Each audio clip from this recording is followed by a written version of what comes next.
Is என்கேதி. இந்த என்கேதி இன்றைய modern country இஸ்ரேலில் இருக்குது. ஜெருசலேம்லேருந்து சவுத் ஈஸ்ட் டைரக்ஷனில் 38 கிலோமீட்டர்ஸ் டிஸ்டன்ஸில் இருக்கும் இடம் இந்த என்கேதி. ஜெரிகோவிலிருந்து சவுத் டைரக்ஷனில் 45 கிலோமீட்டர்ஸ் டிஸ்டன்ஸில் இருக்கும் இடம் இந்த என்கேதி.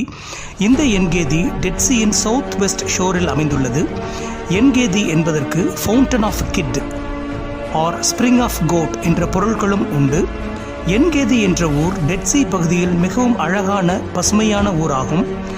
என்கேதி குகை மற்றும் அங்கிருக்கும் நீர்வீழ்ச்சி டேவிட்ஸ் வாட்டர்ஃபால் என்று அழைக்கப்படுகிறது. சவக்கடல் மட்டத்திலிருந்து 1388 அடி உயரத்தில் இது அமைந்துள்ளது. இந்த மலையின் அடிவாரத்தில் தான் என்கேதி ஊர் அமைந்துள்ளது. இந்த என்கேதி வரையாடுகளுக்கு பெயர் பெற்ற இடமாகும். இந்த என்கேதி என்ற இடம் முதலில் ஹசசன் தாமர் என்றும் அழைக்கப்பட்டது. இதை in book of 2 Chronicles chapter 20 verse 2 நம்ம பார்க்கலாம். சிலர் வந்து யோசபாத்தை நோக்கி, உமக்கு விரோதமாக ஏராளமான ஜனங்கள் கடலுக்கு அக்கறையில் இருக்கிற சீரியாவிலிருந்து வருகிறார்கள். இதோ அவர்கள் என்கேதியாகிய ஆசசோன் தாமரில் இருக்கிறார்கள் என்று அறிவித்தார்கள். இந்த என்கேதி என்ற இடத்தில் நடந்த வரலாற்று சிறப்புமிக்க நிகழ்வுகளை இப்பொழுது நம்ம பார்க்கலாம்.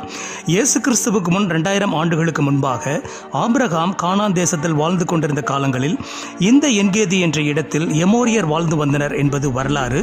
இந்த ஹிஸ்டரியின் book of Genesis chapter 14 verse 7 நம்ம பார்க்கலாம்.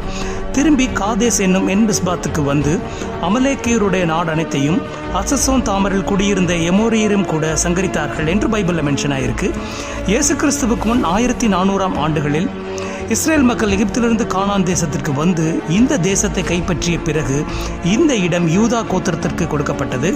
இந்த ஹிஸ்டரியின் book of Joshua chapter 15 verse 62 நம்ம பார்க்கலாம்.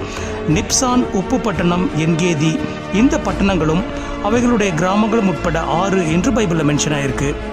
இயேசு கிறிஸ்துவுக்கு முன் 1020ஆம் ஆண்டுகளில் இஸ்ரேல் மக்களின் முதல் அரசராக அபிஷேகம் பண்ணப்பட்டவர் சவுல் என்பது நாம் அறிந்த வரலாறு. இந்த சவுல் அரசர் தாவீதை கொல்ல முயற்சி செய்து கொண்டிருந்த காலங்களில் தாவீது சவுல் அரசருக்கு பயந்து பல இடங்களில் சுற்றித் திரிந்தார் என்பதும் வரலாறு. அப்படி அவர் சுற்றித் திரிந்த போது இந்த என்கேதியில் உள்ள குகைகளில் ஒன்றில் தங்கியிருப்பார். இந்த ஹிஸ்டரியின் book of 1 Samuel chapter 23 verse 29 நம்ம பார்க்கலாம். தாவீது அவ்விடத்தை விட்டு புறப்பட்டு என்கேதியில் உள்ள அரண்யப்பான இடங்களில் தங்கினான் என்று பைபிளில் மென்ஷன் ஆயிருக்கு. இந்த செய்தி சவுல் அரசருக்கு சொல்லப்படும். அப்பொழுது சவுல் அரசரும் அவருடன் கூட 3000 பேரும் தாவீதையும் அவரோடு இருக்கிற மனுஷரையும் தேடி இந்த என்கேதிக்கு வருவார்கள். சவுல் அரசர் இயற்கை உபாதிகளுக்காக அங்குள்ள குகைக்குள் செல்லுவார். அந்த குகையில் தாவீதும் அவரோடு இருக்கிற மனுஷரும் இருப்பார்கள். அப்பொழுது தாவீதின் மனுஷர் தாவீதை நோக்கி, இதோ நான் உன் சத்துருவை உன் கையில் ஒப்புக் கொடுப்பேன், உன் பார்வைக்கு நலமானபடி அவனுக்கு செய்வாயாக என்று கர்த்தர் உன்னுடனே சொன்ன நாள் இதுதானா என்று சொல்லுவார்கள். அப்பொழுது தாவீது எழுந்து போய் சவுல் அரசரின் சால்வை தொங்கலை மட்டும் அறுத்து எடுத்து கொள்ளுவார். தன்னுடைய மனுஷர் யாரும் சவுல் அரசருக்கு தீங்கு செய்யாதபடி அவர்களை தடை செய்து விடுவார். பின்பு சவுல் அரசர் எழுந்து குகைக்கு வெளியே செல்லுவார். இந்த ஹிஸ்டரியின் book of 1 Samuel chapter 24 verses 8 to 12 நம்ம பார்க்கலாம். அப்பொழுது தாவீது எழுந்து கெபியிலிருந்து புறப்பட்டு சவுலுக்கு பின்னாக போய், ராஜாவாகிய என் ஆண்டவனே என்று கூப்பிட்டான். சவுல் திரும்பி பார்த்தபோது தாவீது தரை மட்டும் முகம் குனிந்து வணங்கி சவுலை நோக்கி, தாவீது உமக்கு பொல்லாப்பு செய்ய பார்க்கிறான் என்று சொல்லுகிற மனுஷருடைய வார்த்தைகளை ஏன் கேட்கிறீர்? இதோ கர்த்தர் என்று கெபியில் உம்மை என் கையில் ஒப்பு கொடுத்தார் என்பதை இன்றைய தினம் உம்முடைய கண்கள் கண்டதே.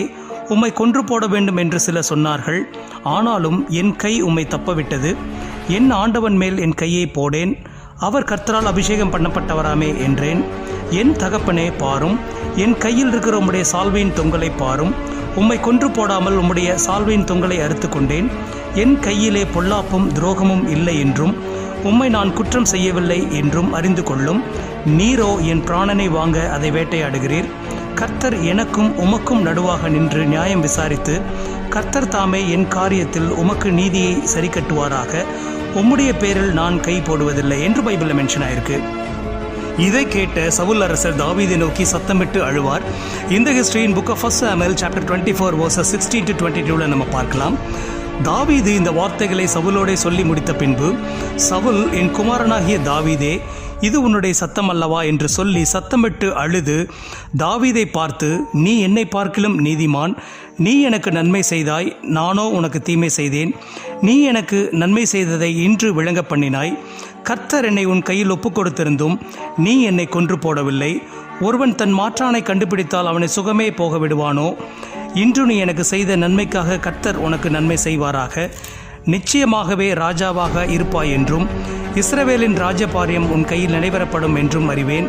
இப்பொழுதும் நீ எனக்கு பின்னிருக்கும் என் சந்ததியை வேறறுப்பதில்லை என்றும் என் தகப்பன் வீட்டாரில் என் பெயரை அழித்து போடுவதில்லை என்றும் கர்த்தர் மேல் எனக்கு ஆணையிட்டு கொடு என்றான்.